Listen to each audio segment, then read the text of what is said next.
La Lorraine, il y a 80 ans, notre Lorraine qui vivait sa libération. Poursuivons ce soir notre retour en images hebdomadaires. Alors que les Alliés se rapprochent de plus en plus du Reich, évidemment les Allemands cherchent à enrayer leur progression. C'est ainsi que dans les Vosges, des villes comme Saint-Dié vont être rayées de la carte. Le récit de Laurent Parisot avec Sébastien Maigret et Ludovic de Bruyne.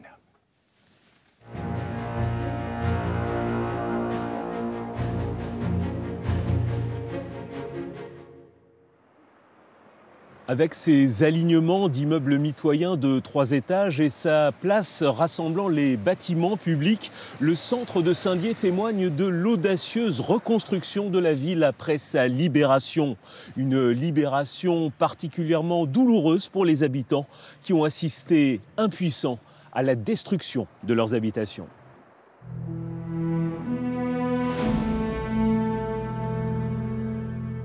Novembre 1944, dans les Hauts-de-Vosges, les Allemands sont bien décidés à tout mettre en œuvre pour retarder la progression alliée. Hitler reste persuadé que le temps joue en sa faveur et que la production de nouvelles armes va permettre d'inverser le cours de la guerre. Le massif constitue une barrière naturelle qui avantage les troupes en défense, particulièrement en cette fin d'automne. L'hiver s'annonce très rude. À l'heure où les Alliés reprennent leur offensive, les Allemands veulent les priver de cantonnement en détruisant le moindre bâtiment pouvant servir d'abri. Le 9 novembre 1944, l'évacuation de toutes les communes du secteur est décrétée. À Saint-Dié, bombardé depuis plusieurs jours par les Américains, les habitants de la rive droite de la Meurthe doivent rejoindre une zone dite de sécurité sur la rive gauche. 30 000 personnes s'entassent dans cette zone qui en abritait jusqu'ici 8 000. Les maisons vides sont pillées, puis incendiées. Le grand incendie ravage la ville pendant 5 jours. Les ponts, les voies ferrées, les routes sont dynamitées, tout comme les infrastructures énergétiques.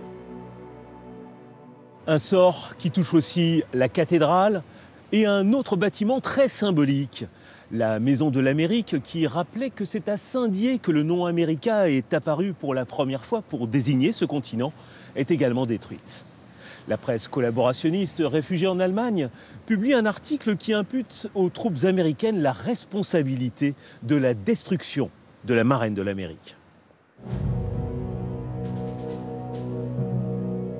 Parfaitement planifiée, cette politique de terre brûlée a touché tout le secteur, de Raon-l'Étape à Saint-Dié, une véritable vallée des flammes. Gérardmer et la Bresse font également partie des villes martyres. Gérardmer était hier une ville de plaisance. Après les avoir détruites, les Allemands se replient sur les crêtes. Lorsque les Américains entrent dans ces communes, ce sont des champs de ruines qu'ils libèrent.